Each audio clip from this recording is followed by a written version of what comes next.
Brought to you in HD by Hampton Inn and Suites at Phillips Place. This special Veterans episode of Life in the Carolinas is brought to you in part by Cleveland Community College Foundation and Charlotte's own award-winning Moosehead Grill. At Morgan & Wells, simplistic style is a hallmark. We enjoy taking care of the details so our guest can rest. Relax in our intimate spa. Savor the culinary arts and your time at the table. Your seat awaits at Morgan & Wells. My name is Eugene Carl Diver. I served in the 101st Airborne, World War II, from November 1942 to December 1945. My rank was a sergeant. Well, I found the Army. The Army didn't find me. I had a friend of mine we were in high school with and lived in Bradford, Pennsylvania. And it was in 1942 after Pearl Harbor happened and all that. I finished school in June of '42. And I was 17 years old, so I had a friend that went to school with me. He moved to Wellsville, New York. There's a sign outside that says, "Join the U.S. Paratroopers." And we looked at each other and says, "You want to do that?" I said, "Yeah, let's do that." So we went in the administration, and the recruiting sergeant was in there recruiting paratroopers. And I said, "We want to join the paratroops." He says, "Fine." He says, "Sign right here." And I said, "Well, we just flunked our eye test for the Air Corps. What about a physical? You don't need a physical." I said, "Just sign right here." He says, "And when I get 10 more guys, I'll call you and we'll send you to Toccoa, Georgia." I was only 18 years old. I had been out of town. I went to Washington, D.C. when I was a patrol boy. I went to Chicago with the American Legion Drum and Bugle Corps in 1939. And those are the only times I was out of town. So I didn't know much about the world, you know. In Camp Toccoa, I became a corporal in 3 weeks, and he became a sergeant because they didn't have any non-coms at the time. From staff sergeant up, where cadre came in and all the officers came in. But they didn't have anybody from sergeant and lower, sergeant corporal PFCs. They didn't have any of those. So they promoted guys early so they could be training, you know. So I got to be corporal and he got to be sergeant. Then he was promoted to staff sergeant. I was promoted to sergeant. And he didn't get killed and I didn't get killed. We both went through the whole war together. Well, in Normandy, we jumped, we had a good jump in Normandy. Landed on drop zone Z and D, and we were about 2 miles from our objective. And I landed with my colonel, fortunately, in the field that he landed in. We landed in front of a 3-story, like a manor, or some scientist or something lived there. And the Germans had taken over as a German headquarters then. They had a guard on the gate, and he shot at our colonel, and the colonel was about from here to the top of the driveway, I guess. And he pulled his .45 out and killed that guy. Well, there's about 15 of us got together, and thank God we were with the colonel because he knew where he was, and we didn't have any idea where we were. We were behind enemy lines. And somebody says, "Why'd you get surrounded?" We were surrounded all the time, you know, because you couldn't land in a place in the country. They had Germans everywhere, you know. But fortunately, they had 2 Panzer divisions up at Calais, and Hitler, they wouldn't wake Hitler up because he didn't get up to about 10 or 11 o'clock in the morning. And they wouldn't wake him up, so they wouldn't move those Panzers without his approval. So that saved our life, really. If those Panzers had come down there, they'd have wiped us out, you know. Well, we jumped in Holland, too. That was a lot better. As far as the jump is concerned, we jumped on Sunday afternoon, September 17th, 1944, and had a beautiful jump. I mean, a lot of planes got shot down, though, but the landing was good. It was in the fields, and there was no obstacles or trees or anything like that, and so we had a good jump on Sunday. Sergeant Deibler has an impressive archive of World War II material to go along with his collection of first-hand stories. However, one story is especially personal. When you jump out of a parachute, you have a reserve chute on the front. It's about this big. And if your chute doesn't open, then you can pull a ripcord and this chute, and you throw that chute out and it opens up. And that's what saves you. So, but you don't ever use it or don't pull it unless you need to. So that's what I took, and I took it off. And when I took it off, I thought, no sense of wasting that, you know. So I just took it and put it in my musette bag, and took it back to England with me. I cut it in half and mailed it to her. And I didn't know what she was going to do. I didn't know what I was going to do with it, actually. But when I got home, she had made a wedding dress out of it. And she'd paid $15 to make the wedding dress. And some lady in Sanford, North Carolina, made it for her. And I don't know anything about it, but she told me a hem stitch all around the edge to keep it from unraveling. And it had 6 tiers in it. I think it's 5 or 6 tiers. And she had the hem stitch all around that to keep it from raveling apart. It was nylon, and the panels were about this wide, and then they'd go down to be narrow. So that's why she had to make tiers out of the dress, you know. She had 6 tiers out of it. And so I was really shocked when I got home. She had this parachute already made up into a dress, a wedding dress. But I think the military helped me a lot. Made a man out of me, you know, and made me responsible. And I give all the credit to the military to making me who I am, really, and my wife, those two, because they supported me, and the Army gave me the ability to look out for myself, you know, take care of myself and so forth. And then my wife supported me all the way. She never went against. We were married 61 years, and she died 11 years ago. But she never went against me in anything. She was always for me.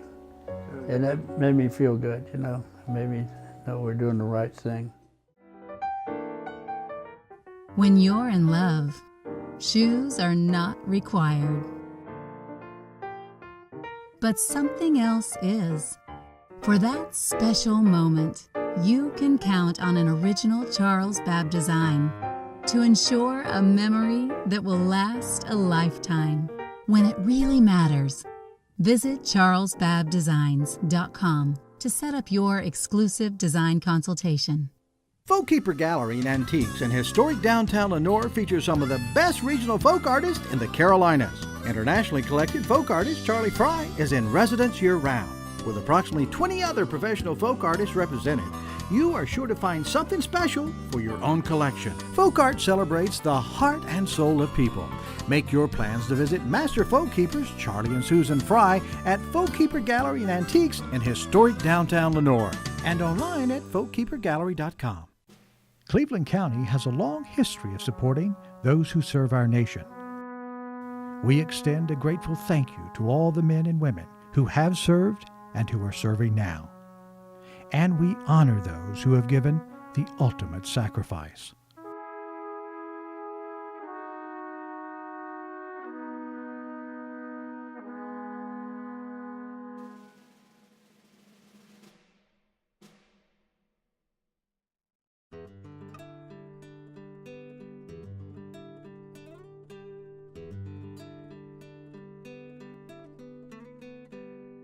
My name is Bert Byers. I'm a United States Air Force veteran of 4 years.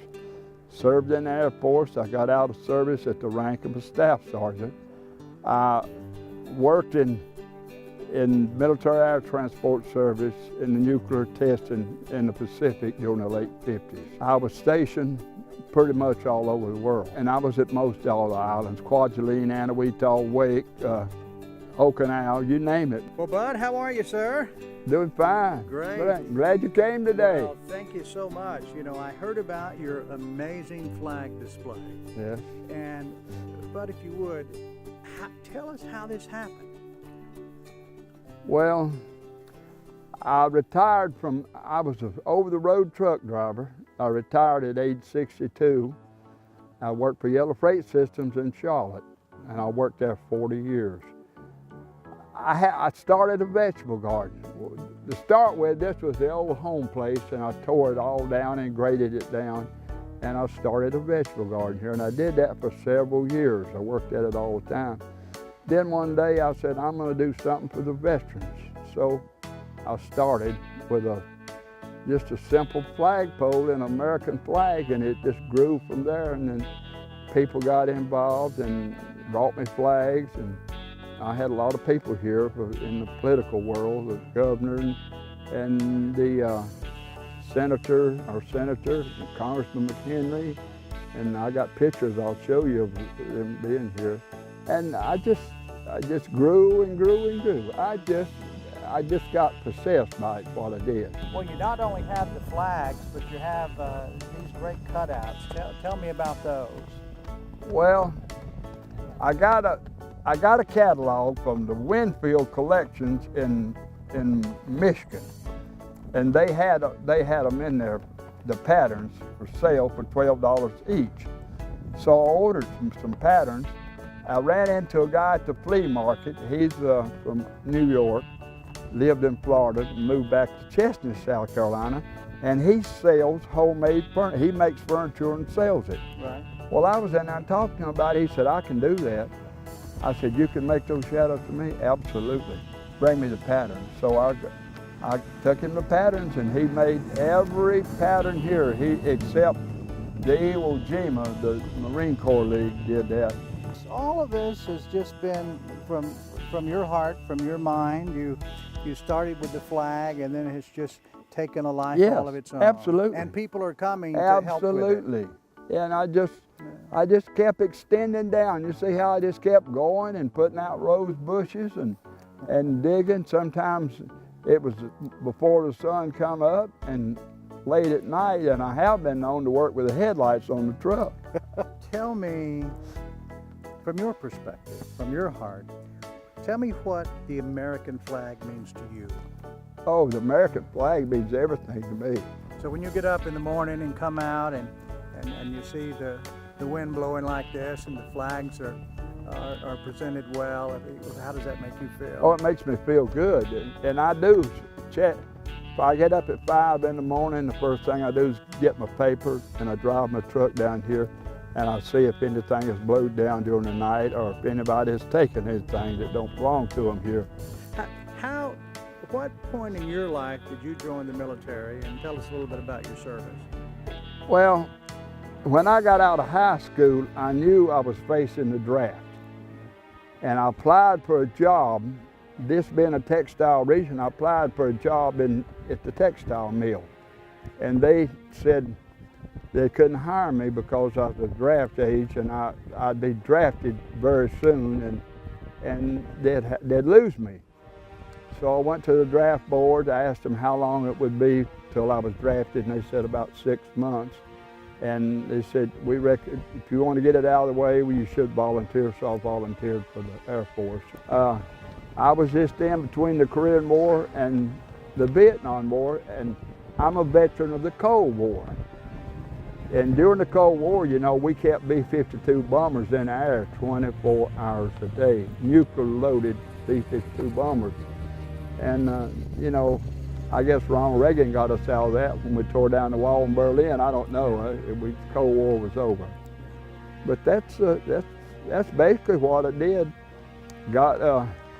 Finally came back from the Far East. Then I got stationed at McGuire Air Force Base in New Jersey, and we flew out of there. We was like a truck driver. We hauled cargo. And I went to all the Scandinavian countries. I went to like Goose Bay, Labrador, Harmon Air Force Base in Newfoundland, Keflavik, Iceland, and you know, Scandinavia, just hauling groceries. A lot of times it was bananas and stuff for the troops up there. They don't grow a whole lot of bananas in Iceland, you know. And fresh fruit, you know, for the troops, because they had an air base there. We had one in Thule, Greenland, had one in Newfoundland, Halifax, Newfoundland, that's where it was at. So, you know, I just very excited. I was when I got married, my oldest daughter was born when I was in the military, and we had taken off from Harmon Air Force Base in Newfoundland and got airborne and headed to McGuire Air Force Base in New Jersey.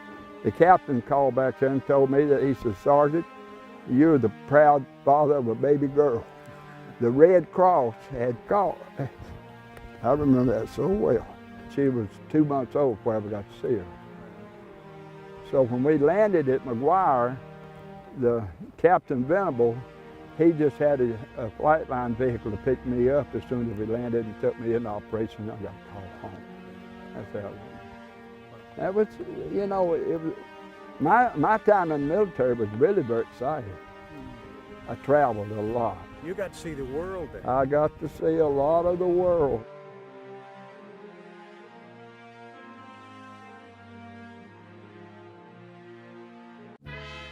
At Morgan & Wells, simplistic style is a hallmark. We enjoy taking care of the details, so our guest can rest. Relax in our intimate spa. Savor the culinary arts and your time at the table. Your seat awaits at Morgan & Wells. Modern urban living with small-town charm just minutes from Charlotte. Welcome to the Mill on Main, a new luxury apartment community uniquely set in a refurbished cotton mill in downtown Waxhaw. Inside, you'll find exposed brick, soaring ceilings, and top-of-the-line appliances. Outside, swim in the resort-style pool and then relax by the fire pits. Leave the car and walk to restaurants, markets, shopping, and more. The Mill on Main. Wilkes County is home to numerous annual festivals and local attractions. Plan your visit and stay at the Hampton Inn or Holiday Inn Express, which is also home to the Yadkin Valley Event Center.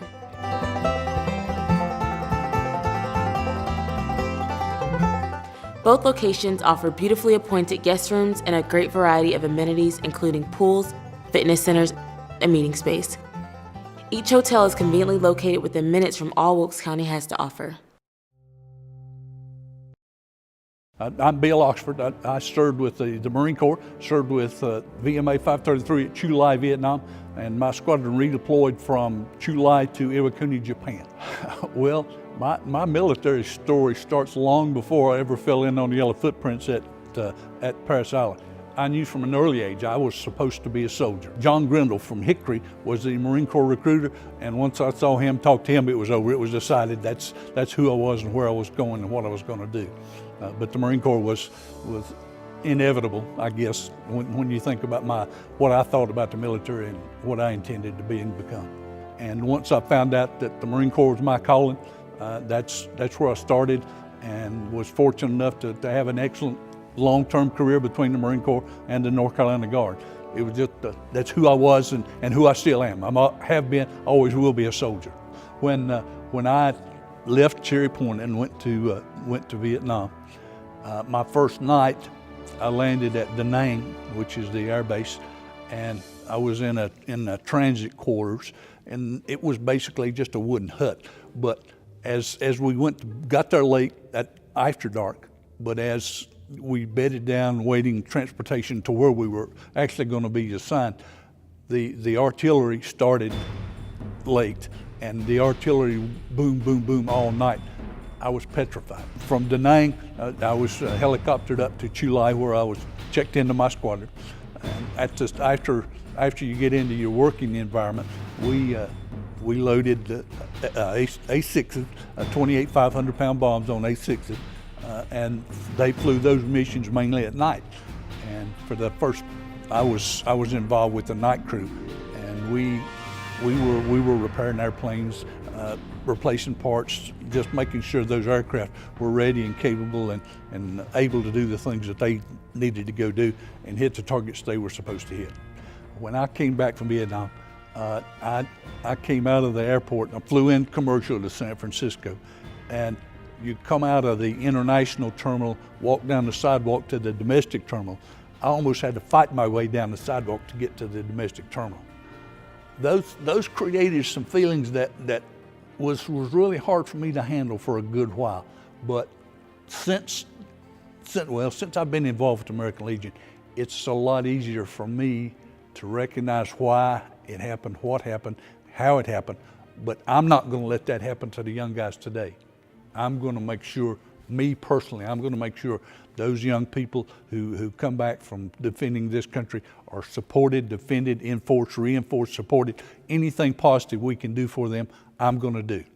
But going back to the fall of 1986, I went to an American Legion baseball game and bumped into a guy that I'd played baseball with and against and around. And he said, "Come on over and help us with the baseball program." So I said, okay, I can do that. And ended up, I walked into the American Legion post here in Lenore and came to a meeting on a Thursday night and signed my membership. And that night before I went home, I was a post commander. That happens a lot to legionnaires. They get recruited, and once they find somebody that can and will, you can't get away. Nationwide, the American Legion is about 2 million. North Carolina has about 39 or so thousand. Our local post is in the 200 range. But in North Carolina, 39,000 members. There's approximately 325 Legion posts scattered all across North Carolina. So it is an active organization. We are, the American Legion is just in the end of approaching our first 100 years. Those first 100 years have been extremely successful. We've had a lot of good things happen, but what we've got to do is prepare for the next 100 years. We have got to provide the foundation, and our foundation, you can find it in the preamble to the American Legion Constitution. For God and country we associate ourselves together for the following purposes: to uphold and defend the Constitution, to make right the master of might, to promote peace and goodwill. Those are building blocks for our future. I believe in the American Legion. I believe in what we believe in. The 4 pillars: Americanism, not strong national security, children and youth, and veterans affairs and rehab. I believe in that. Do you believe in it? If you believe in it, are you willing to make the sacrifice to go out and do the things it takes to maintain those programs and policies? If you believe in it, then we got to get to work. In Flanders Fields, the poppies blow between the crosses, row on row, that mark our place, and in the sky the larks still bravely singing fly, scarce heard amid the guns below.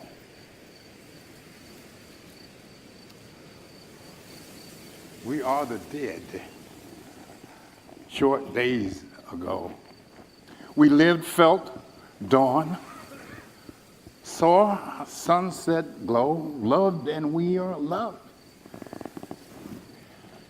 And now we lie in Flanders Fields. Take up our quarrel with the foe.